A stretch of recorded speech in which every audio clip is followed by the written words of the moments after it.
ഇന്ന് നമ്മൾ രാവിലെ തന്നെ പോകുന്നത് നെസ്റ്റോയിലേക്കാണ് കേട്ടോ. കുറച്ച് സാധനങ്ങളൊക്കെ വാങ്ങാണ്ടായിരുന്നു. നമ്മൾ മാസത്തിലാണ് സാധനങ്ങളൊക്കെ വാങ്ങുന്നത്. അപ്പോൾ നെസ്റ്റോയിൽ തന്നെ പോയിട്ടാട്ടോ സാധനങ്ങൾ വാങ്ങുന്നത്.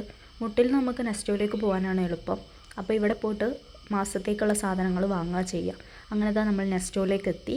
നെസ്റ്റോയിലേക്ക് വരുന്നത് മെയിനായിട്ടും നമുക്ക് എല്ലാ സാധനങ്ങളും ഒന്നിച്ചെടുക്കാൻ പറ്റും. അതായത് വേറെ കടയിൽ പോയിട്ട് വേറെ സാധനം അങ്ങനെ വാങ്ങേണ്ട ആവശ്യമില്ലല്ലോ. എല്ലാ സാധനങ്ങളും ഒറ്റയടിക്ക് ഇവിടുന്ന് കിട്ടും. അങ്ങനെ നമ്മൾ സാധനങ്ങൾ എന്ന് പറഞ്ഞാൽ നമുക്ക് ഒരു മാസത്തേക്ക് ആവശ്യമുള്ള ഏകദേശം എല്ലാ സാധനവും എടുക്കും കേട്ടോ.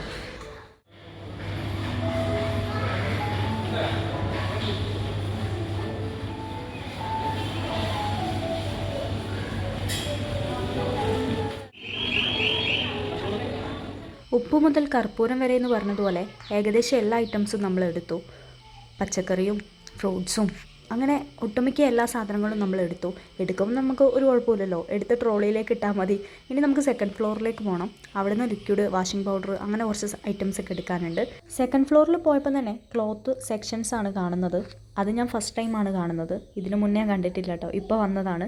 അപ്പോൾ അടിപൊളി ക്ലോത്ത് ഐറ്റംസും കാര്യങ്ങളൊക്കെ ഉണ്ട് കേട്ടോ. അപ്പോൾ നമുക്ക് വേണമെങ്കിൽ ഓഫറും കാര്യങ്ങളൊക്കെ ഉണ്ടാവാൻ ചാൻസ്. ഞങ്ങൾ ഐറ്റംസ് ഒക്കെ എടുത്തു കഴിഞ്ഞപ്പോൾ ഞങ്ങൾ ബില്ലടിക്കാൻ കൊടുത്തു. നിങ്ങളും ഇങ്ങനെയാണോ? എടുത്തു കഴിഞ്ഞാൽ ബില്ലടിക്കുന്ന സമയത്ത് മേലോട്ട് നോക്കൂ. അങ്ങനത്തെ ഒരു അവസ്ഥ കേട്ടോ നമുക്കും. എടുത്തു കഴിയുമ്പോൾ നമ്മൾ അത്ര ആലോചിക്കൂല. കാരണം ബില്ലടിക്കുമ്പോൾ നമ്മൾ മേലോട്ട് നോക്കും. സാധനങ്ങളൊക്കെ വാങ്ങി നമ്മൾ പെട്ടെന്ന് വീട്ടിലെത്തിയപ്പോൾ നല്ലൊരു മഴ പെയ്തു കേട്ടോ. ഇപ്പം ഞങ്ങൾ കുട്ടീസിൻ്റെ കളി ഇതാണ്. ഇങ്ങനെ പെട്ടിയിലോ അലമാരയിലൊക്കെ ഒളിച്ച് കളിയാണ് കേട്ടോ. ഇതാണ് അവസ്ഥ. മീനെ തുറക്ക് പോയിട്ട് എമീനെ തുറക്ക്. ഇങ്ങനത്തെ കളി ഇവർക്ക് എന്തോ ഭയങ്കര ഇഷ്ടമാണ്. ഒരാൾ ഒളിച്ചിരിക്കുക, മറ്റേ ആൾ കണ്ടുപിടിക്കുക. എവിടെ ഒളിച്ചിരിക്കുന്നതെന്ന് കാണണോ? ആൾ ഈ അലമാരേൻ്റെ ഉള്ളിൽ തന്നെ ഉണ്ട്. കണ്ടുപിടിക്കലാണ് നമ്മളെ പണി.